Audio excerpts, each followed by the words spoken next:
On this video, I'm going to be reading the Greek text of Matthew 24 and doing a grammatical analysis along with commentary. It's one of the great texts where Jesus talks about what would be the sign of his coming and the end of the world. So we read, Kai exelthon ha Jesus, apatu heru, eparuatai, kai plaseothan hoi matetai autu, epidexai auto tas oikadamas tu heru.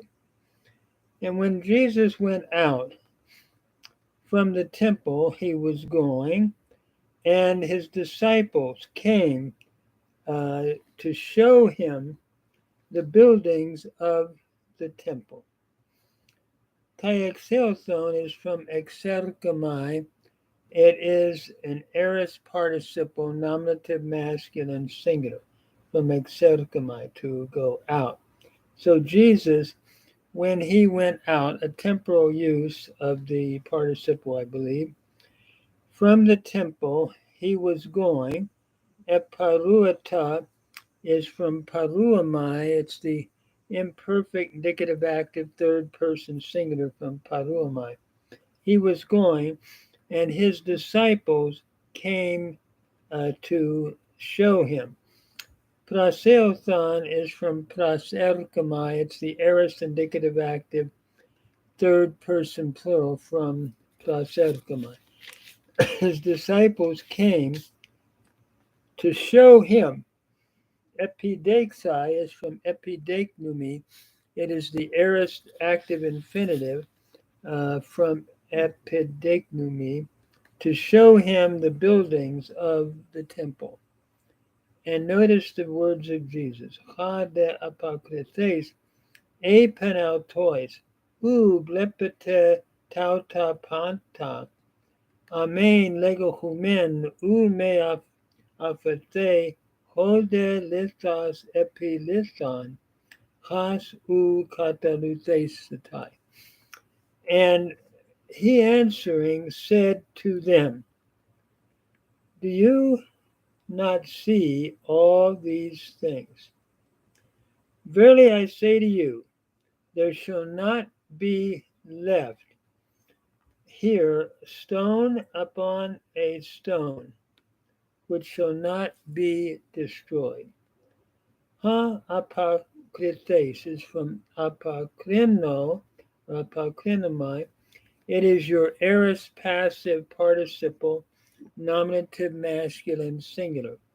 And he answering said, a pen, second aorist from legos, third masculine singular, said to them, do you not see all these things? Are you not seeing them? Verily I am saying to you, ume aphathe, there shall not be left here stone upon stone, which shall not be destroyed. Ume is your double negative. Aphathe is the aorist passive subjunctive third person singular from aphitemi. There shall not be left here stone upon stone, which shall not be destroyed. Kata luthesetai is your future indicative passive from kata luo, which shall not be destroyed. In other words, he is predicting the destruction of the temple, which had been built for many years, and he's saying it's all going to tumble down, be destroyed. Then in verse 3, kate menu de autu, epi tu horus ton elion, plaseotan auto hoi matetai, met idion legantes, epehemen, pata tauta estai, kai te ta semean te ses parousias kai sunteleas tu ionos. That is, and when he was sitting, or as he was sitting upon the Mount of Olives, here we have a genitive use of the participle from kathemai, as he was sitting, and present participle middle, genitive singular from kathemai without two. So as he, a genitive, sort of an absolute here, as he was sitting upon the mountain upon the Mount of Olivets, of Olives, his disciples came to him. Praseothan is from praserkamai, his disciples, it's the aorist indicative active third person, plural, came to him, kat idion, privately, legantes saying, present active participle nominative masculine plural, from lego, say to us. Epe is your imperative, aorist imperative, masculine singular, second masculine singular from lego. Say to us, when shall these things be?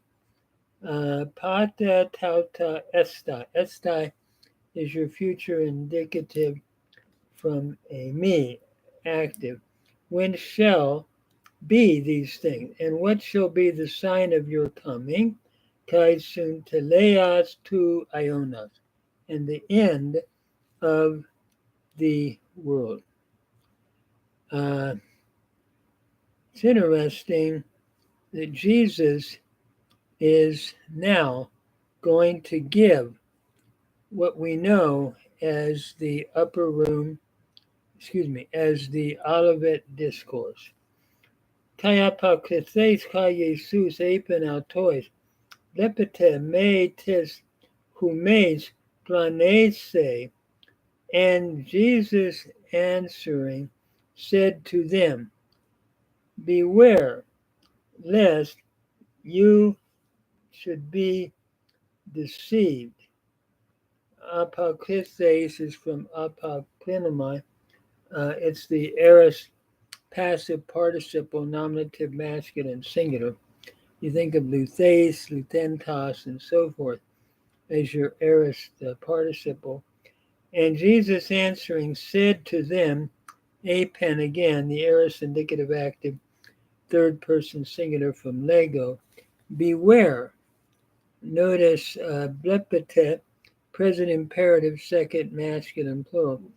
Beware lest anyone should deceive you, from planao, to deceive, the aorist subjunctive third person singular.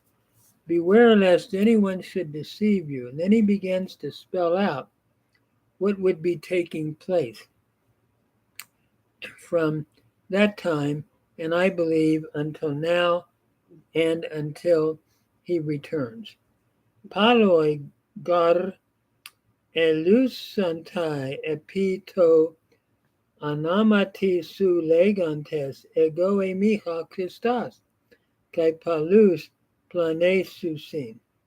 Many shall come in my name, saying, I am the Christ, and many, they shall deceive many. Notice here, many shall come. Elusantai is your future indicative middle from ergamai.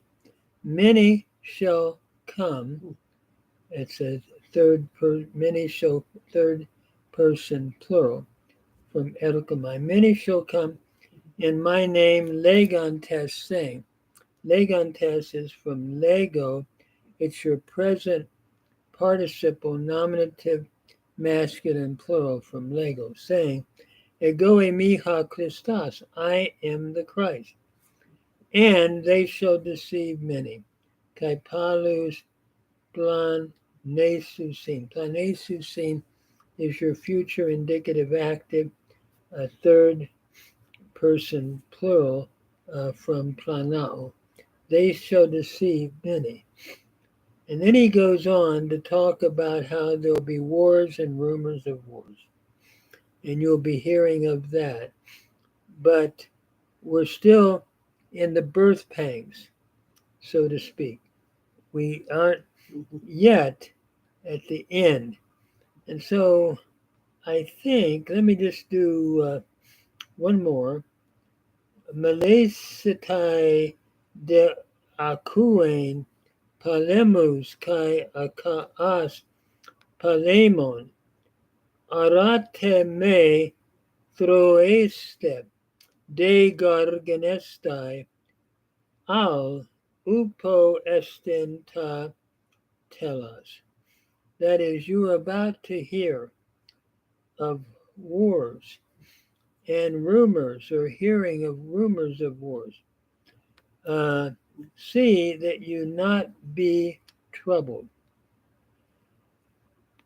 for it is necessary to occur, but the end is not yet. Malesite from melo, malesite is your future indicative active second person plural.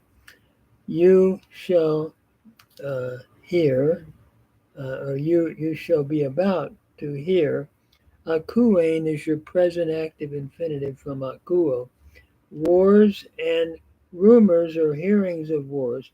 See from harao, present imperative second person plural. See that you not be troubled. From thrao, to cry out, or see that you not be troubled. For these things must happen, de genestai, for it is necessary to occur. Genestai is from genomai, it's the aorist middle infinitive from genomai, where it is necessary to occur, but not yet is the end. Al upo estintatelas, but the end is not yet. So basically, he is encouraging his hearers to be watchful and not to be deceived when you hear of these things. And this, I believe, has been going on since the first century, continues to go on today, and he's going to describe other things that will be happening leading up to the statement about the abomination of desolation. So I'm going to stop there as we're looking at Jesus talking about the future.